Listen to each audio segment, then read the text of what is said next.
Now, if you're watching this video, chances are you've been thinking about starting your own coaching business. Well, you're already off to a good start because I'm not only going to walk you through 5 tips you need to get started, but I'm also going to share the number one thing you must do as a new coach in order to be successful. So, what are we waiting for? Let's get into it.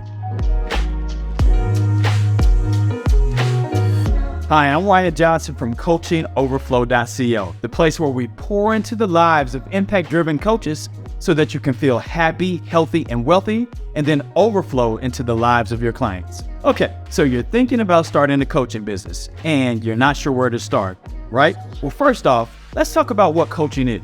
Well, coaching is like being a tour guide, but for people's lives or their businesses. So, just like a tour guide helps you navigate through a new city so that you don't get lost and so that you reach your destination, as a coach, it's your job to help clients navigate through their challenges and achieve their goals. And by the way, just like a tour guide, as a coach, you don't do the work for your clients, but instead you help them find the way. Now, I'm sure that you've heard the old proverb, if you give a man a fish, you have fed him for a day, but if you teach him to fish, you have fed him for a lifetime. Now, whoever said that must have also been a coach, because that's the essence of your job as a coach. Now, let's get into the steps of how to start your coaching business. So step 1 is to find your niche. Now, going back to our tour guide example, you've probably never met a tour guide who says they specialize in giving tours of the world. They typically focus on a city or an area of town. Now, in the same way, you need to specialize in something. But what? Think about what you're passionate about or what you're really good at. What comes easy to you that's challenging to other people? Now, do you love helping people with their health and fitness goals? Are you great at business strategy? Once you know your niche, you can start building your coaching business around whatever that is. Now, one caveat, you do not have to know everything about a niche in order to be a coach. That is literally the thing that stops so many would-be coaches in their tracks, because you feel like you need to know it all before you can help anyone. Now, the reality is, you only need to be a few steps ahead of the people that you're actually trying to help. Think about this. It really doesn't do them any good if you're 50 steps ahead if you actually never put yourself out there to be able to help them with their first step. So, if you've been stuck in paralysis analysis, promise yourself today that you'll stop delaying your calling so that you can help the people that you're supposed to serve. Step 2, develop your coaching style. So you need to develop your own unique style and swagger when it comes to coaching. I mean, do you like to take a tough love approach like a drill sergeant? Or do you prefer a more nurturing style? Ultimately, you have to figure out what works best for you and for your niche.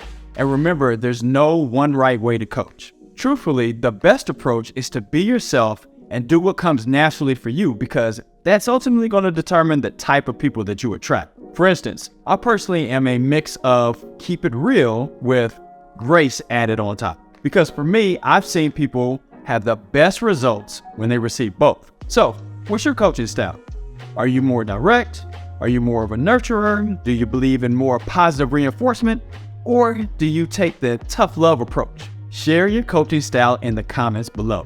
Okay, step 3, build your brand. Okay, let's be clear. I'm not talking about the colors of your logo or the font of your website. Actually, all those things have their place, but when you're starting a business, they often serve as distractions to delay you from doing the actions that actually build your business. In other words, they're window dressing. Now, when I said build your brand, I mean figure out what makes you stand out from other coaches. Like, what's your mission statement?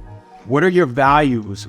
What's the transformation that you promise to deliver to your clients? And then make sure that your brand reflects you and what you stand for. And keep in mind that there are likely hundreds, if not thousands, of coaches in your niche, but there's only one you. So make sure that that unique value that you provide stands out so that you can separate yourself from the crowd. Step 4, find your clients. Now, in the movie Field of Dreams, Kevin Costner said, "If you build it, they will come." To be honest with you, the only time I've seen that actually happen is in that movie. In other words, you have to roll up your sleeves and put in that work in order to find clients. Now, some ways that you can find clients are by attending networking events. So if you Google networking events in your hometown, you're going to find a ton of options to choose from. Also, join online communities and connect with people on social media. You could also create and share valuable content for social media so that you can begin to establish yourself as an authority in your niche and so that you can attract potential clients. You need to actually tell everybody what you do and how you can help, because the fact is, a closed mouth doesn't get fed. And one bonus tip, consider offering a free coaching session to potential clients, because this is going to give them a chance to experience your coaching style and see if it's a good fit for them. And it also gives you a chance to work out the kinks and establish your voice. Now, if they have a positive experience, they're going to be more likely to become a paying client and provide referrals. Okay, now our final step number 5, is to keep learning. So Proverbs 4:6-7 says, "Don't turn your back on wisdom, for she will protect you. Love her and she will guard you." Getting wisdom is the wisest thing that you can do, and whatever else you do, develop good judgment. So as that applies to your coaching journey, it's important that you keep learning about your niche. So attend conferences, read books, and take courses so that you stay up to date on the latest trends and techniques. See, I personally dedicate time each week to reading books and taking online courses that are going to allow me to improve in my craft. You have to have a thirst for knowledge, because as you continue to seek knowledge and you continue to improve, it's only going to make you a more effective coach and help your clients get better results. So now those are the 5 steps to build your coaching business. But remember, I said I'm going to share the number 1 thing that you really must do as a new coach in order to be successful.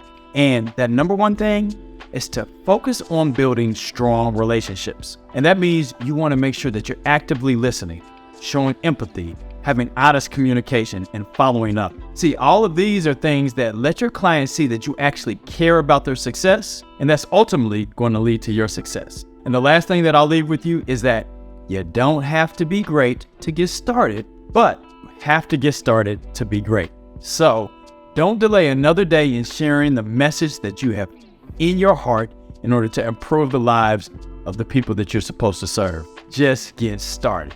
Now, if this video brought any value to you, I would be so grateful if you'd subscribe so that this video can be a blessing to other people who could also benefit. And until next time, keep pouring into your life so that you can overflow into others.